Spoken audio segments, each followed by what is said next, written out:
Hello everybody, and a warm welcome to Berringer. On this Sunday morning I have a layout update for you, and it's gonna be it's basically a bit of general knowledge, and those of you who follow my channel will know that general knowledge means a bit of everything. I've been sort of around all four corners of the layout doing bits and pieces, and so I just thought I'd show you how I've been getting along. And also I have a very special return for you as well to show you, long awaited, and it's back.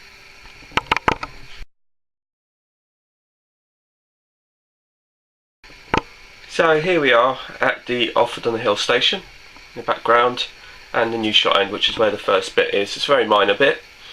Yesterday I was in my local model shop and I managed to get this second-hand platform shelter for just a £5, and it was in excellent condition, and I was more than happy to purchase it. And I just thought it would enhance New Shot Station. So I'm going to take you to New Shot Station and show it to you. And here it is. It's just sitting here on the platform, which I think is really cool. Now, as you may have noticed, the one in the box, if I take it out, was actually red. But this one here, as you can see, it was all red, but it didn't really fit into my scene, so I decided to repaint the red and give it a slight coat of paint and repaint it into something that's more appropriate for the sort of BR southern region, because New Shot Station is actually basically a station that was that's actually depicted at a time when they haven't quite that's it. Where they haven't quite got round to refurbishing this one to NSE, so it's still in its BR state. So that's one of the reasons why it's kind of painted like that. So it's just to make it look like it sort of hasn't been refurbished in the southeast. Otherwise, I would have just repainted it in the NSE red. So I felt that matched the station pretty well. And as you see along this bit, nothing much has changed, to be truthful. It's basically what's happened now is I've been doing a lot of basic scenery work, just laying base foundations to do some more work along towards the Moorwood end, which is where we're at currently. And as you can see, it's just laying a base foundation for this, because then all of this will be we'll have a back scene, and it'll probably be kind of a bit of a hilly area maybe, or maybe there'll be another cutting with a mirror to give the illusion of depth. That's another thing that I'm kind of working on, and that kind of runs along here. And this is the tunnel mouth that I've salvaged from the seam section, so I'm just working out how that's going to fit in. So if you just sort of look at it like that, so I'm just trying to work that out.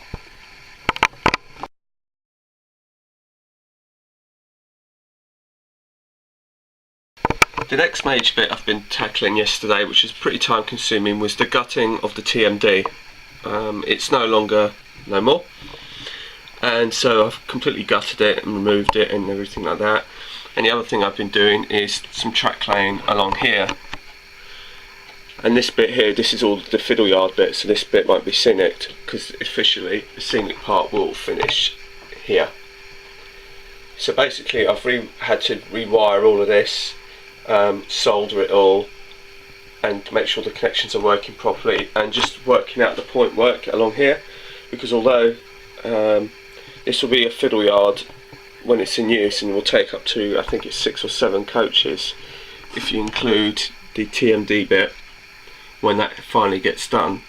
When it's in its retracted state and this bridge section folds down, I could still park 2 4-car EMUs down there, so even when it's not in use it can still be used to store a couple of EMUs down here at this end. But when it is in use, you can put 6 and 7 car coaches, and obviously this point is going to be here, so I can run a couple of DMUs through and leave them out the way as well. So that's the plan for this bit when I get round to doing that. But obviously the rewiring and the point work and track laying was a little bit on the time consuming side.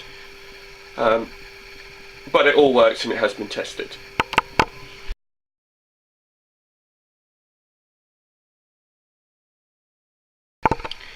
down at the tunnel mouth and the canal scene end, there's a lot more attention's been paid with Scenic Work.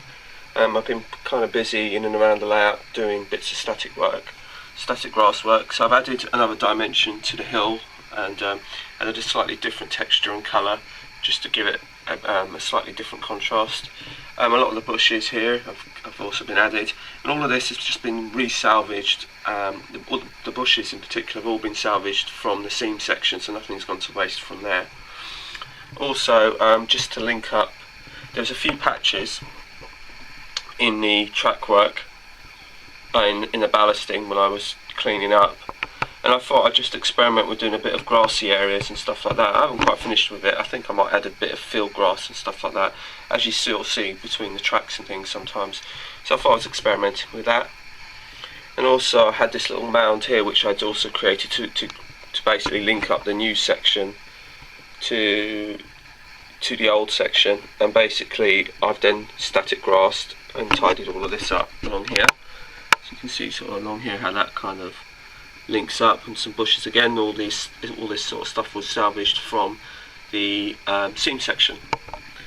Along the canal I did a little bit more static grass work along here. I haven't quite finished with it. As you can see, there's a few gaps here and there which need to be tidied up, which is something I will be dealing with at some point. So that's another little bit that's been done. So I've done some work along here as well.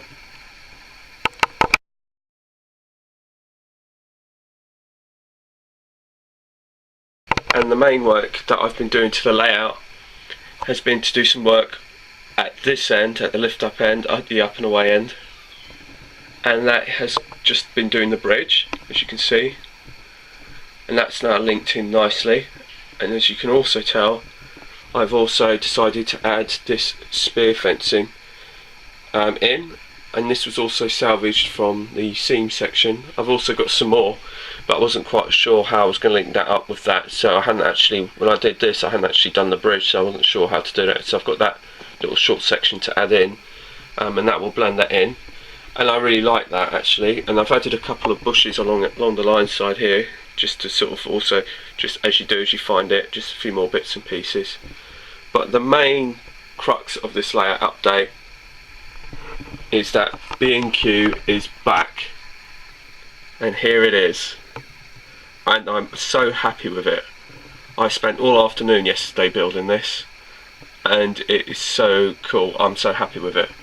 It's made out of card completely, and there's also some plastic card attached to it, but basically the main body of it is just plain card. And if we sort of get down, let me just take you through the roads kind of scene so you kind of get a bearings. So where this lorry comes from here, that basically goes off into the distance, and that's like the main road that veers round, and that will take you back into Berringer. Then we have where these two vehicles are here, that is the service road for B&Q that links up to the main road, which is here, and that service road will then go to the back of B&Q to lead to the car park for B&Q. Where my DAF is currently is the loading area, and if I move the DAF out the way, you can see that I've actually added a paving, and within the actual delivery area in the warehouse area I've actually created enough space in there to be able to fit a little forklift. So that little forklift sits in there, and it basically offloads and loads a lorry from there, so you can just sort of see it, sort of that kind of view of it. I think I'm still going to finish it off. The top needs painting, so that will blend that in, but I'm definitely more happier with Mark II version of B&Q than I am with the Mark 1. I felt that the Mark 1 was always a bit too big, and also it was made out of wood, and I found that it warped a bit. So this is made completely out of card, and it's better proportions in terms of size. I didn't feel it was too big. I feel it fits right with the layout, and I'm happy with the additional warehouse sort of area and delivery loading area. I'm happy with where it sits, The 2 letters actually for B&Q I've actually salvaged from the original one. That's the only thing that has been salvaged from the old B&Q. Everything else has been completely rebuilt and scratch built. So I'm really pleased with that, to be truthful with you, and I'm looking forward to doing some more work. To be honest, I'm half contemplating whether or not I'm going to scratch build some more buildings along this back scene. Like I said, I do have a back scene. I never put it up, but I do have one.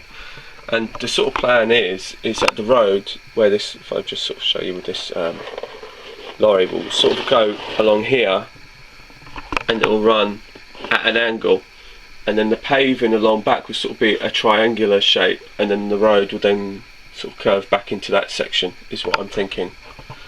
But I haven't quite worked out all of the dimensions as yet and where everything is going to go, but it's getting there. And I don't think I'm going to be doing much more today, to be honest with you, because I've done a lot this weekend. I mean, all these little bits and pieces I've been doing have all added up, and the B&Q in particular has taken a lot of the time to build. I mean, it's been an enjoyable build, don't get me wrong, but it has been fairly time consuming, but it's been well worth it. I mean, it's cost me a fraction of what, I don't know, a Batman Scenecraft building would cost me, and I've got a unique building that I've created myself. So, and it wasn't too hard to in terms of getting the character right for B&Q, because the products are out there for me to do that and create a convincing B&Q. But it's like I said, it's a lot cheaper than actually trying to buy something off the shelf. And yeah, it's kind of unique, and I'm glad to have done it. And it's kind of maybe possibly spurred me on to maybe create 1 or 2. I was half thinking of getting maybe a couple of low relief Scenecraft buildings like the BT shops, and maybe rebadging them to different shops, because I like the style of them, but I'm not sure yet. I mean, like I said, I was very pleased and impressed with what I did with Woolworths and B&Q and Blockbuster Video, so I know I can do it. It's whether or not, like I said, it's a time thing, whether I have the patience to do it and whether I want to do it and all the rest of it. But yeah, that's about it, and that's pretty much the layout update for you. Along this end I haven't finished it. I've kind of put a block there of card where I'm sort of contemplating using that for the back scene, for that bit, like I was saying to you. So that's the only thing that possibly I might do today, but I'm not sure. So yeah, so thanks for watching, and feel free to comment and subscribe, and I leave you with a last shot of B&Q. Bye for now.